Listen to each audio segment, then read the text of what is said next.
Assalamualaikum warahmatullahi wabarakatuh. Hai, berjumpa lagi dengan saya dalam mata pelajaran Bahasa Indonesia kelas 10.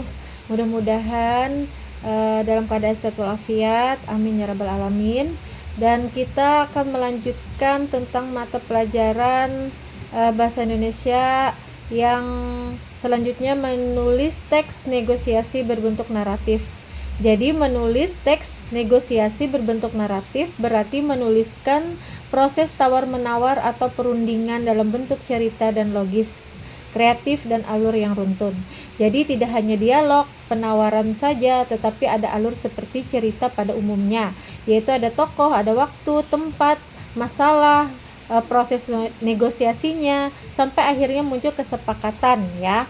Jadi naratif di sini artinya disajikan dalam bentuk cerita. Biasanya ada yang saya bilang tadi, ada tokoh, waktu, tempat, urutan kejadian dari awal sampai akhir. Jadi bukan saja hanya percakapan atau penjelasan saja, tetapi ada alur peristiwa yang membuat pembaca mengikuti apa yang terjadi. Gitu ya. Jadi diceritakan dalam bentuk cerita artinya ada alur dari awal, tengah, akhir, ada tokohnya, ada latarnya, lalu proses negosiasinya sebagai bagian dari cerita itu. Jadi bukan hanya dialog ya.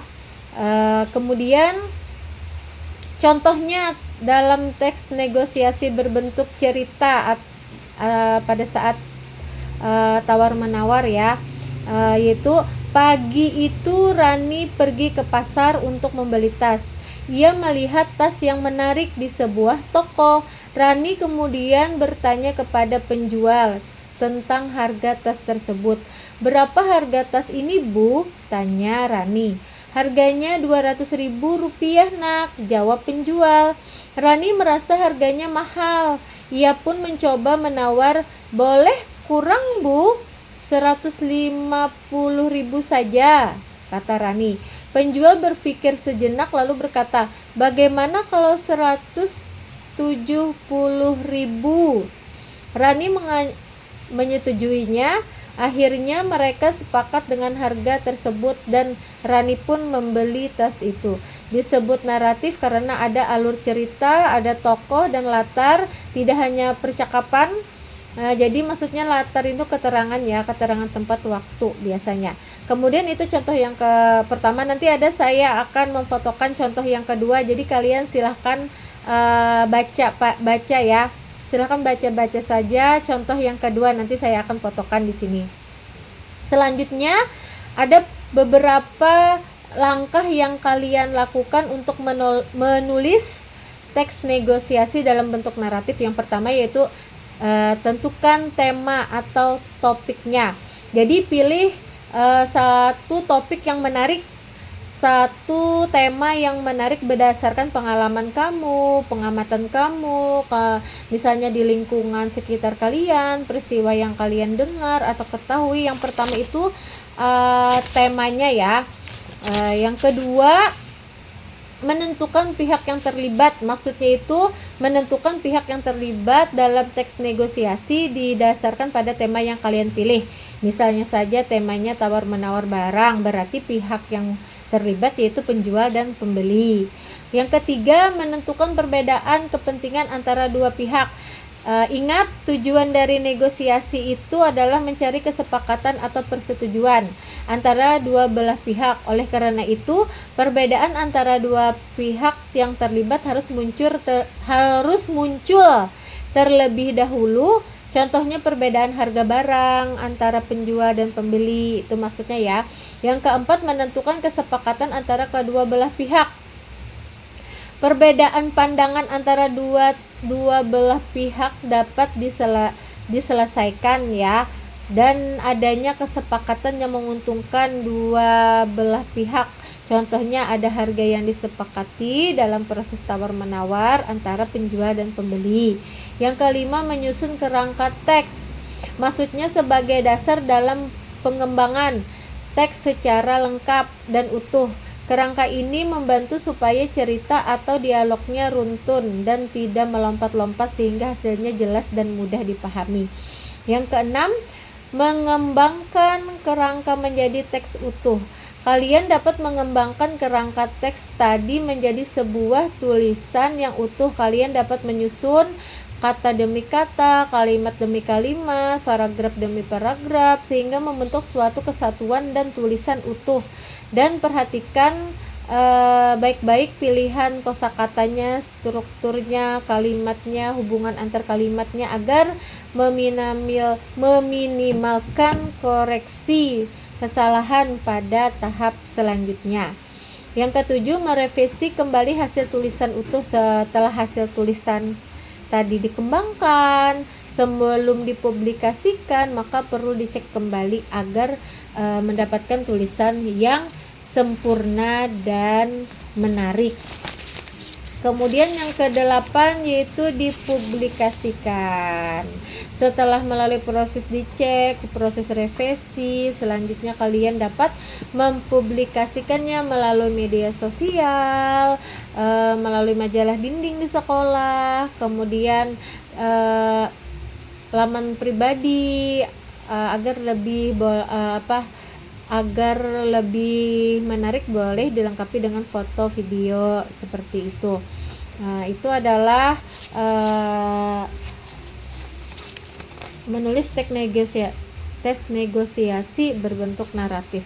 Selanjutnya, mempresentasikan teks negosiasi. Ya. Maksudnya yaitu menyampaikan atau memaparkan isi teks negosiasi di depan orang lain secara lisan. Tujuannya agar pendengar memahami proses tawar-menawar, alasan masing-masing pihak sampai tercapainya kesepakatan. Saat presentasi biasanya kita menjelaskan dengan bahasa yang jelas, runtun, sopan, ya kan? Setelah mampu memahami dan menulis teks negosiasi, kalian dapat mempresentasikan teks negosiasi dan metodenya dapat dipilih atau menggunakan metode bermain peran. Namun sebelumnya maka perlu menyiapkan naskah atau teks negosiasi tersebut yang telah ditulis. Adapun langkah-langkah bermain peran adalah sebagai berikut. Jadi misalnya saja kalian ingin mempresentasikan teks negosiasi tersebut, maka ada langkah-langkahnya nih.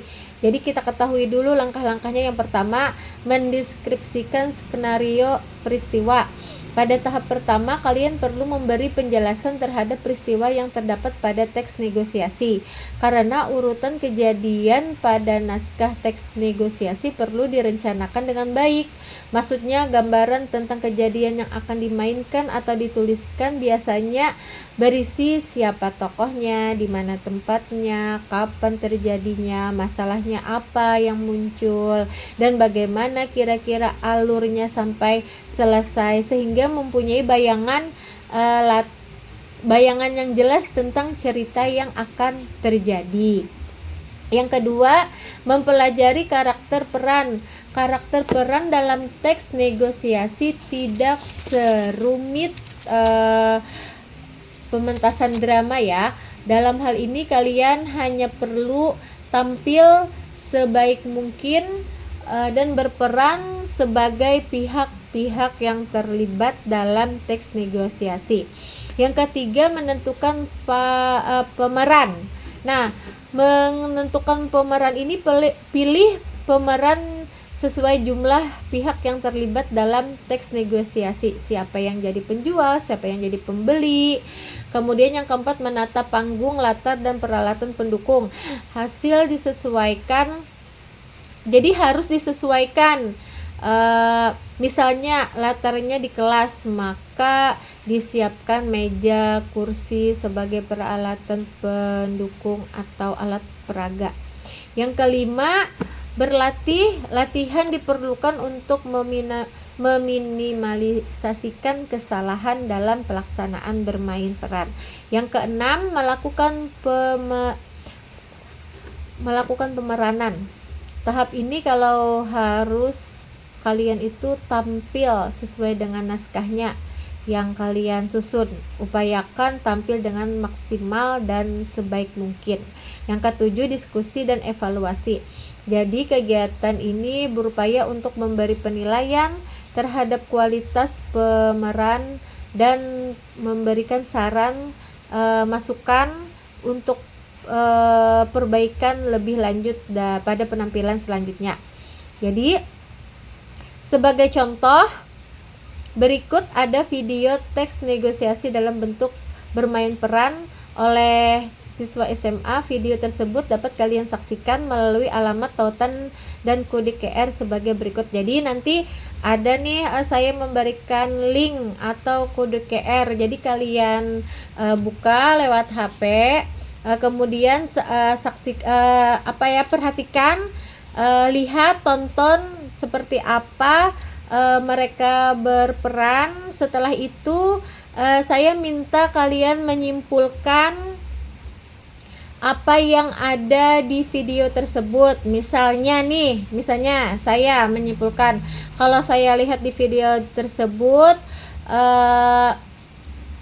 alur ceritanya singkat aja, tidak usah terlalu panjang lebar, namun ada kesimpulannya. Misalnya kesimpulannya yaitu bahwa melalui kegiatan presentasi kita belajar menyampaikan proses tawar-menawar atau penyelesaian masalah secara jelas, runtun, kemudian menggunakan bahasa yang sopan, kemudian harus mencapai adanya kesepakatan antara kedua belah pihak yang dilakukan oleh kedua pelaku atau tokoh yang ada di video tersebut. Jadi tugasnya memberikan kesimpulan saja, kesimpulan kalian pada saat menonton video yang telah kalian saksikan. Mungkin itu saja yang dapat saya sampaikan. Salah hilat mohon maaf. Assalamualaikum warahmatullahi wabarakatuh. Sampai jumpa